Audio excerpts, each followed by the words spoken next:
Olá, graça e paz, eu sou a teóloga Márcia Euco, este é o programa Me Explique a Bíblia e vamos continuar o estudo do livro de Atos. Hoje nós vamos estudar o capítulo 17 de Atos, ok? Bem, no programa anterior, Paulo e Silas foram surrados, foram presos porque eles expulsaram o demônio adivinhador da escrava, acabaram com o lucro daqueles comerciantes que abusavam, daquela escrava endemoniada para fazer previsões. E depois eles foram convidados a deixar a cidade de Filipos. Então agora nós vamos começar o capítulo 17, onde o texto vai dizer o seguinte: Paulo e Silas passaram por Anfípolis e Apolônia e chegaram em Tessalônica, onde havia uma sinagoga. Conforme o seu costume, Paulo foi lá e nos 3 sábados seguintes falou sobre as Escrituras Sagradas com as pessoas que estavam na sinagoga. Então, este é um mapa de Tessalônica, onde Paulo está agora, Saiu de Filipos e foi para Tessalônica. Paulo lhes explicava e provava que o Messias precisava sofrer e que depois de morrer tinha de ressuscitar. Ele dizia: "Este Jesus que estou anunciando a vocês é o Messias." Paulo e Silas conseguiram convencer algumas pessoas, as quais se juntaram a eles. Nessa altura dos estudos bíblicos de Atos, você já deve ter percebido que em cada cidade que Paulo chegava, ele procurava sinagogas ou aglomeração de pessoas ou aglomeração de judeus, para anunciar o evangelho, Aqui não foi diferente. Ele explicava as Escrituras Sagradas para que os seus ouvintes entendessem que Jesus era o Messias que havia sido prometido, ok? Um grande número de prosélitos e muitas senhoras da alta sociedade também se juntaram ao grupo, mas os judeus ficaram com inveja. Eles foram buscar alguns homens maus entre os malandros das ruas e formaram um grupo de desordeiros. Prosélitos são pessoas que não são judeus de raiz, são pessoas que se converteram ao judaísmo, ok? Os judeus que não aceitaram a mensagem juntaram malandros para tumultuar as reuniões. Escute só. Eles fizeram muita confusão na cidade e atacaram a casa de Jasão, procurando Paulo e Silas a fim de os levar para o meio do povo. Mas como não encontraram, levaram à força Jasão e alguns outros irmãos até a presença das autoridades da cidade, gritando: "Aqueles homens têm provocado desordens em todos os lugares. Agora chegaram até a nossa cidade, e Jasão os hospedou na casa dele.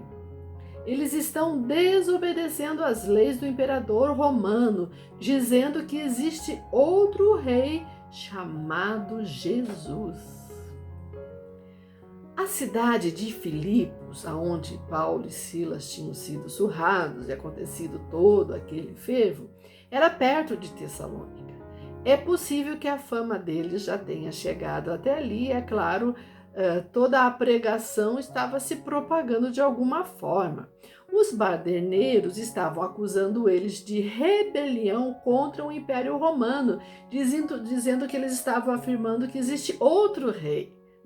Bem, nós sabemos que de fato Jesus é rei acima de todos os reis, Mas o Império Romano via toda e qualquer intenção de levantar algum líder como uma ameaça ou uma rebelião.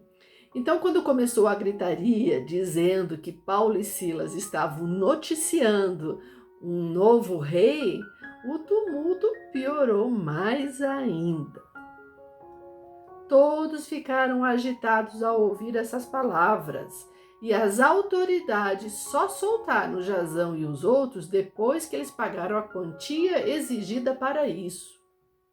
Ao anoitecer, os irmãos enviaram Paulo e Silas para a cidade de Bereia. Quando chegaram lá, eles foram à sinagoga. Paulo e Silas foram enviados para a cidade vizinha, chamada Bereia, que fica bem pertinho de Tessalônica, tá? Porque ali em Tessalônica as coisas estavam ficando mais perigosas, né? Mas nós temos pista que em Tessalônica, Paulo e Silas, eles não ficaram pouco tempo. Eles ficaram tempo suficiente para implantar uma igreja, para trabalhar, para se sustentarem. Tudo isso você pode confirmar depois lendo a 1 Tessalonicenses e 2 Tessalonicenses, que são cartas que posteriormente Paulo vai escrever para o pessoal que se converteu em Tessalônica. Vou ler uns trechos para vocês. 1 Tessalonicenses capítulo 1 diz: Eu, Paulo e Silas e Timóteo escrevemos esta carta aos irmãos da igreja de Tessalônica. Temos anunciado o evangelho a vocês, não somente com palavras, mas com o poder do Espírito Santo. Embora tenham sofrido muito, vocês receberam a mensagem com alegria. Vocês se tornaram um exemplo para todos os cristãos das províncias da Macedônia e da Acaia. Todas as pessoas desses lugares falam da nossa visita a vocês e contam como vocês nos receberam bem e como vocês deixaram os ídolos para seguir e servir ao Deus vivo e verdadeiro. Aquela cidade cheia de idolatria deixou os ídolos, boa parte deles deixaram os ídolos para seguir ao Deus vivo e verdadeiro. 1 Tessalonicenses capítulo 2, irmãos, com certeza lembram de como trabalhamos e lutamos para ganhar o nosso sustento. Trabalhávamos de dia e de noite a fim de não sermos uma carga para vocês, enquanto anunciávamos a vocês a boa notícia que vem de Deus. 2 Tessalonicenses 3:8, não temos recebido nada de ninguém sem pagar. Na verdade, trabalhamos e nos cansamos. Trabalhamos sem parar dia e noite a fim de não sermos um peso para nenhum de vocês. Então, eles ficaram lá um tempo, eles implantaram a igreja, eles trabalharam para se sustentar, né? Então, agora Paulo e Silas estão em Bereia, né? Tiveram que fugir lá da Tessalônica, vir embora e estão em Bereia. 72 quilômetros mais ou menos de distância de Tessalônica, tá? E chegando lá, né, em Bereia, eles foram para onde? Para a sinagoga. Os bereanos eram mais bem educados que os tessalonicenses e ouviam a mensagem com muito interesse. Diariamente estudavam as Escrituras para saber se Paulo dizia a verdade. Assim, muitos judeus naquela cidade creram, e também não-judeus, tanto mulheres da alta sociedade como muitos homens. Eles escutavam a mensagem com muita educação, demonstravam interesse, mas depois eles iam confirmar se nas Escrituras estava conforme eles estavam falando, se Paulo e Silas estavam pregando o que era correto, a sã doutrina, né? É bem assim que os cristãos devem fazer quando vai alguém pregar na igreja. Tem que anotar o que está falando, como está falando e depois ver se isso não era heresia, se realmente está conforme a Bíblia. Se todo crente fizesse isso com as coisas que lê, com as coisas que ouve, com as coisas que assiste, puxa vida, não haveriam tantas distorções bíblicas, não haveria espaço para isso, né? Crente tem que ser fiel a Jesus. E isso inclui respeitar as Escrituras, porque as Escrituras foram inspiradas pelo Espírito Santo, ele é o autor. Então não fica dizendo amém para tudo que você ouve, seja bereano, confirma se está nas Escrituras, ok? Continuando. Mas quando os judeus de Tessalônica souberam que Paulo tinha anunciado a palavra de Deus também em Bereia, foram até lá e começaram a agitar e atiçar o povo contra eles. Então os irmãos enviaram Paulo imediatamente para o litoral, porém Silas e Timóteo ficaram em Bereia. Os irmãos que protegiam Paulo o levaram até a cidade de Atenas. Depois voltaram para Bereia, levando um recado de Paulo. Ele pedia que Silas e Timóteo fossem encontrá-lo em Atenas o mais depressa possível. Este é o mapa de Atenas, capital da Grécia. O nome da cidade é uma homenagem à deusa Palatenas, considerada filha de Zeus. Portanto, Paulo tem pressa de receber ajuda dos irmãos para pregar o evangelho, porque ele está numa cidade idólatra, cheia de crença em deuses. Enquanto estava esperando Silas e Timóteo em Atenas, Paulo ficou revoltado ao ver a cidade tão cheia de ídolos. Ele ia para a sinagoga e ali falava com os judeus e com os prosélitos. E todos os dias, na praça pública, ele falava com as pessoas que se encontravam ali. Então, ele não estava pregando só na sinagoga, porém pregando na praça pública, que era um lugar de debate, de discursos filosóficos. Ele vai ter agora um público diferente dos judeus. Ele vai ter que ter uma argumentação mais filosófica para alcançar o ouvido e entendimento daquele povo, né? Haviam 2 grupos de filósofos citados por Lucas neste capítulo 17 do livro de Atos. Haviam os epicureus e os estoicos. Os epicureus eram materialistas ao extremo. O homem vive como se não houvesse um porvir. Importa o aqui, o agora, o imediato, busca do prazer a todo custo. O hedonismo é a palavra-chave, né? Eles tentavam alcançar o prazer sensual, o amoroso, o gastronômico. Defendiam que devemos viver como se não houvesse amanhã. Portanto, hoje devemos viver a vida com os seus prazeres, né? Amanhã você não sabe.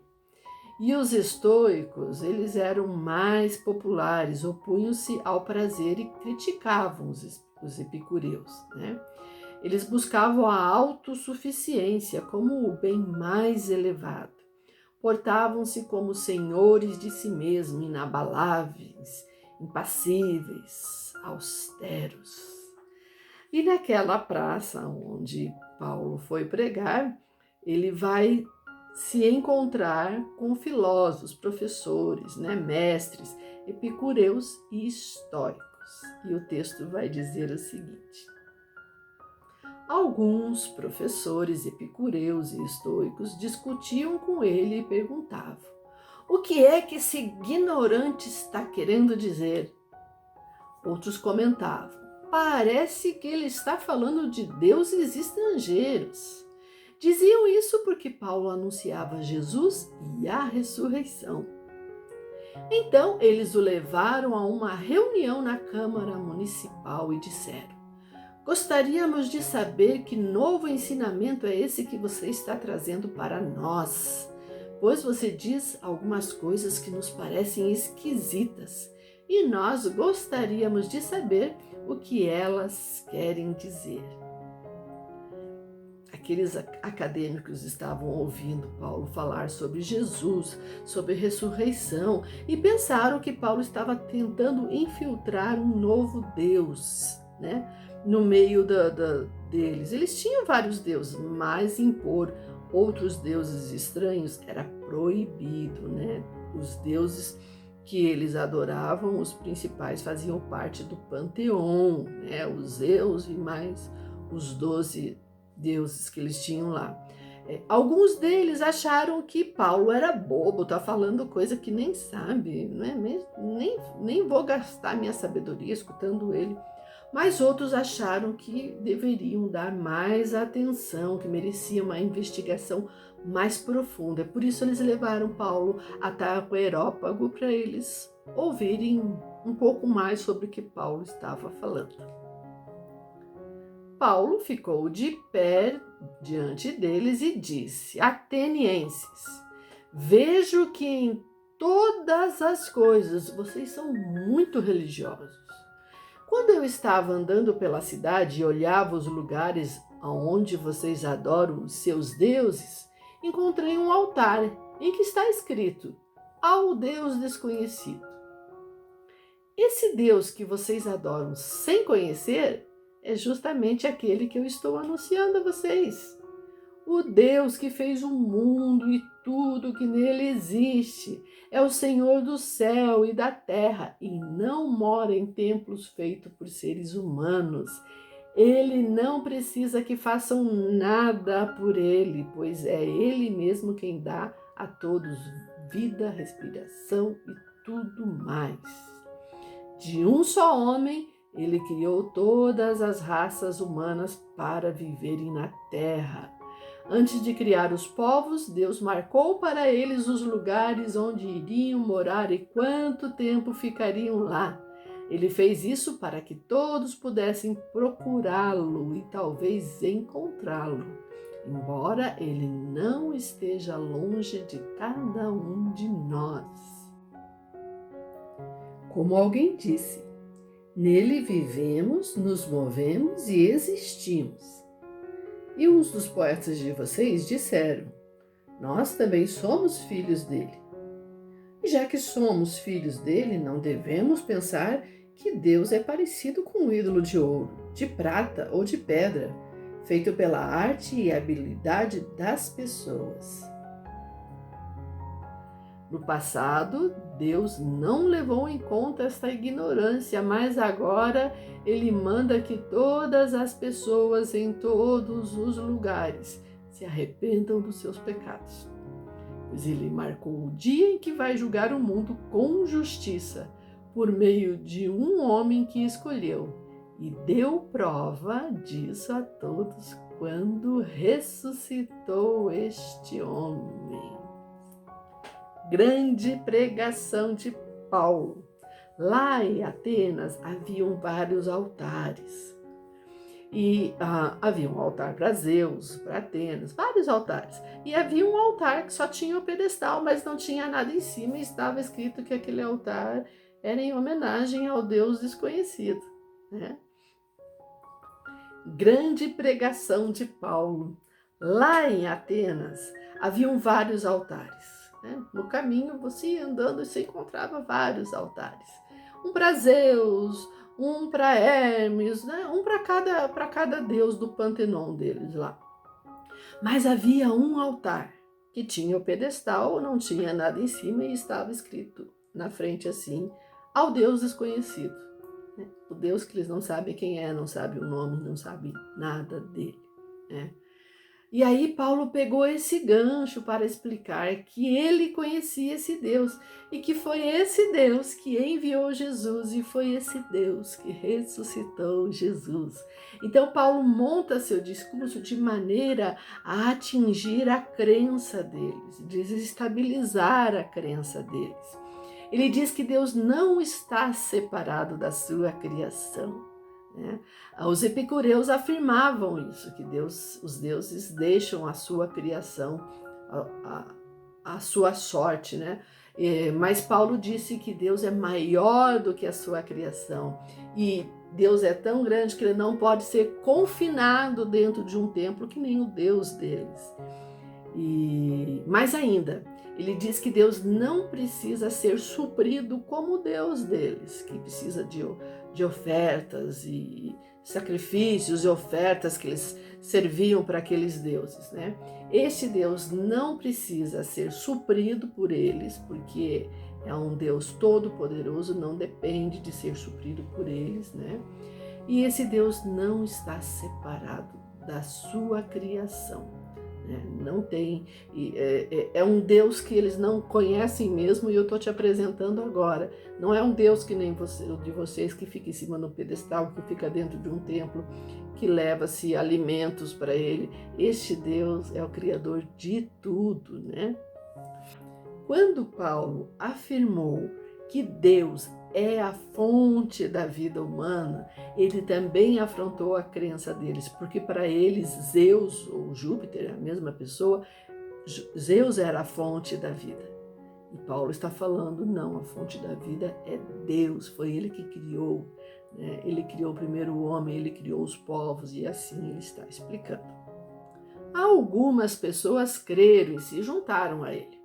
Entre essas estavam Dionísio, que era membro da Câmara Municipal, uma mulher chamada Dâmaris e mais outras pessoas.